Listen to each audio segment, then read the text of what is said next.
കടകംപള്ളി സുരേന്ദ്രൻ ഒരു പ്രാവശ്യം SIT ചോദ്യം ചെയ്തു. രണ്ടാം തവണ ചോദ്യം ചെയ്യാൻ പോവുകയാണ്.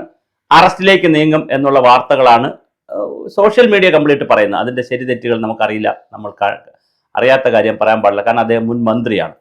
എന്നാൽ അദ്ദേഹത്തോട് തന്നെ നേരിട്ട് ചോദിക്കണം. അദ്ദേഹം തെരഞ്ഞെടുപ്പിൽ മത്സരിക്കുക, ഇനി ഇപ്രാവശ്യം മത്സരിക്കുക, ഇപ്രാവശ്യം സീറ്റ് കൊടുക്കില്ല എന്ന് കേൾക്കുന്നു. ദീപക്കിനോ പ്രശാന്തിനോ ആയിരിക്കുന്നു. ഇനി അടുത്ത പ്രാവശ്യം എപ്പോഴായാലും കടകംപള്ളി സുരേന്ദ്രൻ പൊതുജീവിതത്തിൽ നിൽക്കുകയാണെങ്കിൽ കുറച്ച് കാര്യങ്ങൾക്ക് ഉത്തരം പറയേണ്ടതുണ്ട്. കാരണം ഇത് പൊതു ഖജനാവിൽ നിന്ന് പണം കൊണ്ടുപോയതുകൊണ്ടാണ്. സ്വകാര്യ പൈസ എടുത്ത് പോയെങ്കിൽ ഒരു ഉത്തരവും പറയേണ്ട, നിങ്ങൾക്ക് ഇഷ്ടമുള്ള പോലെ പോകാം, ഇഷ്ടമുള്ള പോലെ ജീവിക്കാം. പക്ഷേ പൊതു ഖജനാവിൽ നിന്ന് താങ്കൾ 2017 നവംബറിൽ ബ്രിട്ടനിൽ മന്ത്രി എന്നുള്ള നിലയിൽ പോയി, 18 ജർമ്മനി, മാർച്ച് മാസത്തിൽ ജർമ്മനി പോയി, ഫ്രാൻസിൽ പോയി, ഇറ്റലിയിൽ പോയി. എന്തിനാണ് താങ്കൾ ഇറ്റലിയിൽ പോയത്? ഇറ്റലിയിലും ജർമ്മനിയിലും ഫ്രാൻസിലുമൊക്കെ ആന്റി കിഡ്സിന്റെ വലിയ കച്ചവട സാധ്യതയുള്ള പ്രദേശങ്ങളാണ്. ഇറ്റലിയും ഇന്ത്യയുമായും ആന്റി കിഡ്സിന്റെ കച്ചവടം നല്ല രീതിയിൽ നടക്കുന്ന ഒരു രാജ്യങ്ങളാണ് ഇത്. രണ്ട് രാജ്യങ്ങൾ. 2018 മാർച്ചിൽ താങ്കൾ വത്തിക്കാനിൽ പോയി, ഏപ്രിൽ UAE പോയി, ജൂലൈയിൽ അമേരിക്കയിൽ പോയി, 2019 സ്പെയിനിൽ പോയി, 2019 ഫെബ്രുവരിയിൽ വീണ്ടും UAEയിൽ പോയി, 19 ഏപ്രിലിൽ വീണ്ടും UAE പോയി. ഈ UAEയും വലിയ ഒരു UAE ആണ് കേരളത്തിലെ ഒരുപാട് മിനാമി ബിസിനസ്സുകൾ നടക്കുന്ന സ്ഥലം. ഒരുപാട് മന്ത്രിമാർക്കും MLA മാർക്കും MP മാർക്കും ഒക്കെ ബിനാമി ബിസിനസ് ഉള്ള ഒരു നഗരം എന്ന് പറയുന്നത് ദുബായ് ആണെന്ന് വളരെ വലിയ തോതിലാണ്. കാര്യം മലയാളികൾ ധാരാളമുള്ള നാടെന്നുള്ള നിലയിലും പല വ്യവസായങ്ങളുടെ ബിനാമികൾ പലപ്പോഴും ദുബായ്, ഇപ്പൊ സ്വപ്ന കേസും എല്ലാം ദുബായുമായി ബന്ധപ്പെടുത്തിയിട്ടാണ് വന്നിട്ടുള്ളത്. അതുപോലെ തന്നെ 19 മെയ്യിൽ ദുബായ് പോയി, ഫെബ്രുവരി, ഏപ്രിൽ, മെയ് തൊട്ടടുത്ത 3 മാസങ്ങളിൽ താങ്കൾ UAE സന്ദർശിച്ചിട്ടുണ്ട്. എന്തിന്? അതുപോലെ തന്നെ 19 സെപ്റ്റംബറിൽ കസാക്കിസ്ഥാനിൽ പോയി, വീണ്ടും 19 തന്നെ UAEയിൽ പോയി, ജപ്പാനിൽ പോയി, അതിൽ വത്തിക്കാനിൽ പോയതും അമേരിക്കയിൽ പോയ 2 വട്ടം UAE യാത്രകളും സ്വകാര്യ ആവശ്യത്തിനാണ്. എന്താണ് താങ്കളുടെ സ്വകാര്യ ആവശ്യം? ഇറ്റലിയിൽ പോയത് എന്തിനാണ്? ഈ പറയുന്ന സ്ഥലങ്ങളിലൊക്കെ മലയാളി അസോസിയേഷന്റെ പരിപാടി വെച്ച് അവരുടെ ചെലവിൽ പോയതാണോ? അല്ലല്ലോ. എന്തിനാണ് താങ്കൾ പോയത്? മാത്രമല്ല, ഇതേ കാലയളവിൽ താങ്കൾ ഹൈദരാബാദിൽ നിരവധി വട്ടം പോയിട്ടുണ്ട്, ബാംഗ്ലൂരിൽ പോയിട്ടുണ്ട്, ചെന്നൈയിൽ പോയിട്ടുണ്ട്. അതാണ് ഇതിന്റെ കഥ. ഇത് കണക്ട് ചെയ്യുമ്പോൾ ബാംഗ്ലൂരിലാണ് നമ്മുടെ ഈ ഹൈദരാബാദ്, ചെന്നൈ, ഈ 3 സ്ഥലങ്ങളിലാണ് ഈ സ്വർണത്തിന്റെ സ്മാർട്ട് ക്രിയേഷൻ. ഈ 3 സ്ഥലങ്ങളാണ് വളരെ പ്രധാനപ്പെട്ട സ്ഥലങ്ങൾ. നമ്മളെ ഗോവർദ്ധന്റെയും അതുപോലെയുള്ള ആളുകളുടെയും ഒക്കെ ഈ കേന്ദ്രങ്ങൾ ഇവിടെയാണ്. അപ്പൊ ഇത് ഇവിടങ്ങളിലൊക്കെ ആയിട്ട് കണക്ട് ചെയ്തുകൊണ്ട് നിരവധി യാത്രകളാണ് താങ്കൾ ചെയ്തിരിക്കുന്നത്. എന്തിനു പോയി? അപ്പൊ അതുകൊണ്ട് അത് വളരെ കൃത്യമായി താങ്കൾ പറയേണ്ടതുണ്ട്. മാത്രമല്ല, പോറ്റി താങ്കളുടെ മണ്ഡലത്തിൽ 4 വീട് വെച്ച് തന്നു എന്ന് പറയുന്നു. അതുകൊണ്ട് തന്നെ വളരെ കൃത്യമായി ഇത് പറയേണ്ടതുണ്ട്. ഭണ്ഡാരിയുമായും ഗോവർദ്ധനുമായിട്ടും താങ്കൾക്ക് എന്തെങ്കിലും ബന്ധമുണ്ടോ? ഇതൊക്കെ പൊതുജന സമക്ഷം പറയേണ്ടതുണ്ട്. കാരണം ഇത് വളരെ ഗുരുതരമായ ഒരു കൊള്ളയാണ് അവിടെ നടന്നിരിക്കുന്നത്. സാധാരണ കൊള്ളയല്ല, കടൽ കൊള്ള എന്നൊക്കെ നമ്മൾ പറഞ്ഞു കേട്ടിട്ടേ ഉള്ളൂ. മുഴുവൻ അടിച്ചുകൊണ്ട് പോകുന്ന ഒരു കൊള്ളയാണ് അവിടെ നടന്നത്. അതുകൊണ്ട് തന്നെ SIT 3 മണിക്കൂറോളം താങ്കളെ ചോദ്യം ചെയ്തു.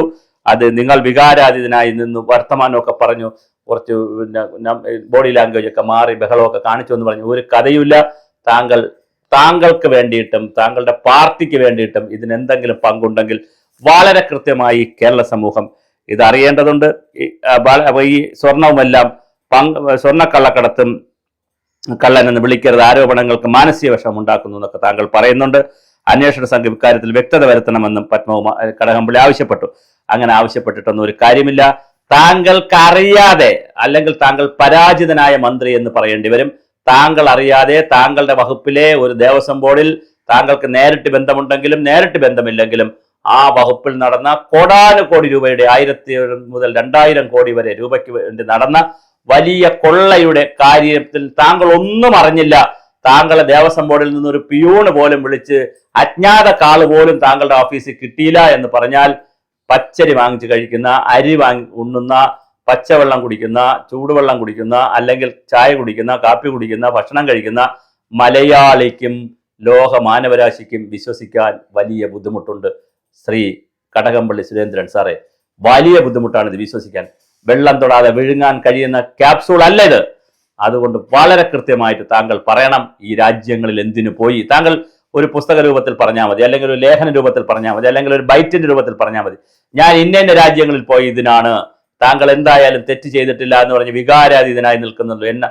സ്വർണ്ണക്കള്ളൻ എന്ന് വിളിക്കരുതെന്നല്ലേ താങ്കൾ പറഞ്ഞിരിക്കുന്നത്? അങ്ങ് അത്രയും വികാരം താങ്കൾക്കുണ്ടെങ്കിൽ, താങ്കൾ തെറ്റ് ചെയ്തിട്ടില്ലെങ്കിൽ ഈ രാജ്യങ്ങളിൽ പോയത് എന്തിന്, എത്ര ദിവസം താമസിച്ചു, ആരെയെല്ലാം കണ്ടു, ഏതെല്ലാം മീറ്റിംഗിൽ പങ്കെടുത്തു, വളരെ കൃത്യമായിട്ട് താങ്കൾ അഗ്നിശുദ്ധി വരുത്തണം. താങ്കളെ ഒരു കാരണവശാലും കുറ്റം പറയുന്നില്ല മിസ്റ്റർ കടകംപള്ളി സുരേന്ദ്രൻ, താങ്കൾ അഗ്നിശുദ്ധി വരുത്തണം. എന്തിനെന്നാൽ ഈ പറഞ്ഞ പോലെ പൊതുസമൂഹം ഇത് കാണുന്നുണ്ട്. സോണിയാഗാന്ധിയുടെ പേര് മുഖ്യമന്ത്രി ഇന്നലെ പറഞ്ഞു, അടൂർ പ്രകാശിന്റെ പേര് പറഞ്ഞു, ബെന്നി ബെഹനാന്റെ പേര് പറഞ്ഞു, അപ്പോൾ മുഖ്യമന്ത്രിയുടെ പേര് എം ഹസൻ പറഞ്ഞു. അങ്ങോട്ടും ഇങ്ങോട്ടും ആരോപണ പ്രത്യാരോപണം നടത്തി നമുക്ക് കോംപ്ലിമെന്റ്സ് ആക്കി കളയാം എന്ന് വിചാരിച്ചാൽ സോറി, അത് കേരളത്തിൽ നടക്കില്ല. കാലം പോയി.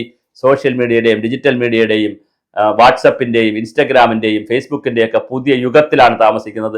അങ്ങനെ എളുപ്പത്തിൽ കോംപ്ലിമെന്റ്സ് ആക്കിയാൽ, പക്ഷെ കോംപ്ലിമെന്റ്സ് ആക്കാം, പലതും ഇവിടെ കോംപ്ലിമെന്റ്സ് ആയ നാടാണ് ഇവിടെ. കുറച്ച് ദിവസം കഴിയുമ്പോൾ ആളുകൾ മറന്നുപോകും. പക്ഷെ ഇത് തുടർച്ചയായി ഇത് ചാനലുകളിലും പത്രങ്ങളിലും വന്ന് നിൽക്കുന്നു. വീണ്ടും ഓരോ ദിവസം കഴിയുന്തോറും പുതിയ പുതിയ കഥകളാണ് വന്നുകൊണ്ടിരിക്കുന്നത്. അതുകൊണ്ട് തന്നെ വളരെ കൃത്യമായി ഇതിനകത്ത് ഇത് വരേണ്ടതുണ്ട്. വളരെ വലിയ തോതിലാണ് ഇത് സംഭവിച്ചുകൊണ്ടിരിക്കുന്നത്. ശബരിമലയിലെ കൊള്ള അത് വളരെ കൃത്യമായി നമുക്ക് കണ്ടുപിടിക്കേണ്ടതുണ്ട്. ഭരണവിരുദ്ധ വികാരം എന്നൊക്കെ പറഞ്ഞാലൊന്നും തീരുന്ന ഒരു വിഷയമല്ല. സ്വർണ്ണക്കടത്തെന്ന് പറയുന്നത് ചെറിയ വിഷയമല്ല. അത് കേവലം ഏതെങ്കിലും ഒരു വസ്തു മാത്രം എടുത്തുകൊണ്ട് പോയതല്ല. ശബരിമല വിഗ്രഹത്തിന്റെ പ്രഭാവലയത്തിലുള്ള സ്വർണവും എടുത്തുകൊണ്ട് പോയിട്ടുണ്ട്. അതുപോലെ തന്നെ പഞ്ചലോഹ വിഗ്രഹം ഒഴിച്ച് ബാക്കിയെല്ലാം എടുത്തുകൊണ്ട് പോയതായിട്ടാണ് അറിയുന്നത്. ഇനി പഞ്ചലോഹ വിഗ്രഹം കൊണ്ടുപോയിട്ടുണ്ടോ? മാത്രമല്ല ശബരിമല ക്ഷേത്രത്തിലൊക്കെ ചെറിയ മാതൃകകൾ, പഞ്ചലോഹ വിഗ്രഹങ്ങളുടെ ചെറിയ ചെറിയ മാതൃകകൾ കാണും. ആ മാതൃകകളൊക്കെ എടുത്തുകൊണ്ട് പോയോ എന്നുള്ളതും അറിയണം. അതുകൊണ്ട് ഒരുപാട് വസ്തുക്കൾ, ദ്വാരപാലകൻ, വാജി, അത് പിന്നെ വ്യാളി, അതുപോലെ തന്നെ മറ്റ് വിഗ്രഹങ്ങൾ, പിന്നെ എന്താണ് വാതിൽ, കട്ടള തുടങ്ങി എന്തെല്ലാം എടുത്തുകൊണ്ട് പോകാൻ പറ്റുമോ അതെല്ലാം സ്വർണം പൂശുക എന്നുള്ളൊരു കഥ പറഞ്ഞുകൊണ്ട് അവിടെ നടിച്ചു മാറ്റിയിട്ടുണ്ട്. അപ്പോൾ അത് വളരെ കൃത്യമായി ഇതിന്റെ സ്റ്റോക്ക് ടേക്കിംഗ് ഉണ്ടാകേണ്ടതുണ്ട്, കണക്കെടുക്കേണ്ടതുണ്ട്. അതുകൊണ്ട് തന്നെ മിസ്റ്റർ ശ്രീ കടകംപള്ളി സുരേന്ദ്രൻ മനസ്സ് തുറക്കണം. താങ്കൾ ഇത് കാലത്തിന്റെ ആവശ്യമാണ്. അല്ലെങ്കിൽ താങ്കൾ ഹിന്ദു ആയതുകൊണ്ട് ഞാൻ പറയട്ടെ, താങ്കൾ കമ്മ്യൂണിസ്റ്റ് ആണെങ്കിലും താങ്കളുടെ മക്കൾ, തലമുറകൾ ഇതിൽ ബുദ്ധിമുട്ടും. എന്തിനാണ് തലമുറകളിലേക്ക് ഈ പാപം കൊണ്ടുപോകുന്നത്? പാപ പരിഹാരം ചെയ്താൽ അത്രയെങ്കിലും തലമുറകൾ സന്തോഷത്തോടെ കഴിയും.